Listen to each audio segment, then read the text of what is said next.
నమస్తే. ఇంట్లో నెగటివిటీ పోవడానికి ఉప్పు బాత్రూముల్లో పెట్టడము, లేకపోతే ఇంట్లో మూలలు పెట్టడము లాంటివి జనరల్‌గా చేస్తూ ఉంటారు కదా! అయితే దీనికి సంబంధించిన రెమెడీనే ఇంకొకటి చెప్తాను. ఎవరైనా బాగా అనారోగ్యంతో గనక బాధపడుతున్నట్లయితే ఒక గ్లాస్ బాటిల్‌లో గానీ, గ్లాస్ కప్‌లో గానీ కొద్దిపాటి ఉప్పు, అంతేగాని గ్లాస్ బాటిల్ ఎంతుందో అంత ఉప్పు వేస్ట్ చేసేసి వేయాల్సిన అవసరం లేదు. కొంచెం వేసేసేసి మంచం కింద కనుక పెట్టినట్లయితే వాళ్ళ అనారోగ్య పరిస్థితి ఏదైతే ఉందో ఉప్పుకి అబ్జార్ప్షన్ పవర్ ఉంటుంది కాబట్టి ఎలా వర్కౌట్ అవుతుంది? ఉప్పే ఎందుకు పెట్టాలి? కారం ఎందుకు పెట్టకూడదు? ఇంకేదైనా ఎందుకు పెట్టకూడదు? ఉప్పు అబ్జార్ప్షన్ కెపాసిటీ ఉంటుంది. మాయిశ్చర్ ఎక్కువ ఉంటుంది కదా, లాగేసుకుంటుంది. అందుకనే ఉప్పుని మనం డిస్టిక్ కూడా వాడతాం. కొంచెంసేపు అరిచేతిలో ఉప్పు పట్టుకుంటే కనుక అది బాగా మనకి మెత్తగా అయిపోయి, అంటే మన హీట్‌కే అది ఊరికనే కరిగిపోతుంది. నార్మల్ బాడీ టెంపరేచర్‌కే కరిగిపోతుంది. జ్వరం రావాల్సిన పని లేదు కదా మనిషికి. సో ఆ రకంగా ఉప్పు ఆ నెగెటివ్ ఎనర్జీని ఆ మనిషిలో నుంచి లాగుతుంది.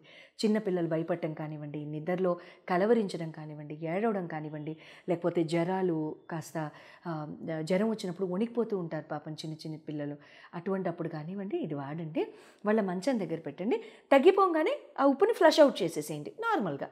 ఇబ్బంది అంటూ ఏం లేదు. తర్వాత బాగా నెగటివిటీ ఇన్‌ఫ్లూయెన్సులతో కానివ్వండి, బ్లాక్ మ్యాజిక్‌లు, ఇతరోత్తర మ్యాజిక్‌లు ఏవేవో అవన్నీ జనరల్‌గా చేసేస్తూ ఉంటారు.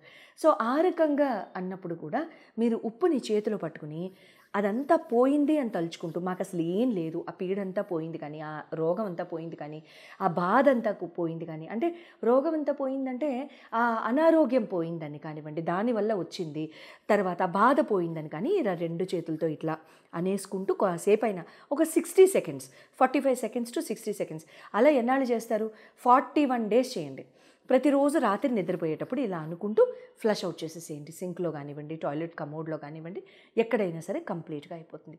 తర్వాత నాకు ఇటీవలే మా ఆఫీస్‌లో ఒకళ్ళు నాతో అన్నారనమాట, మ్యామ్ ఉప్పు కూడా అప్పు అడుగుతూ ఉంటారండి అని. నేను అన్నా నిజమా అని.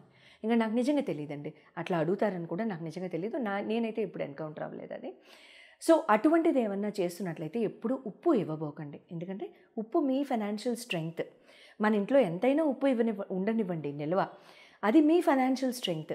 ఎప్పుడు కూడా మన ఇంట్లో నిండుకుంటే కనుక మీరే వెళ్ళి తెచ్చుకోండి, సరిపోతుంది. అంతేగాని ఎప్పుడు కూడా ఉప్పు అడగబోకండి. అడిగిన వాళ్ళకి ఫిల్ ఇన్ ద బ్లాంక్స్ పడుతుంది. ఆ పదం అనడం కూడా నాకు ఇది నచ్చదు.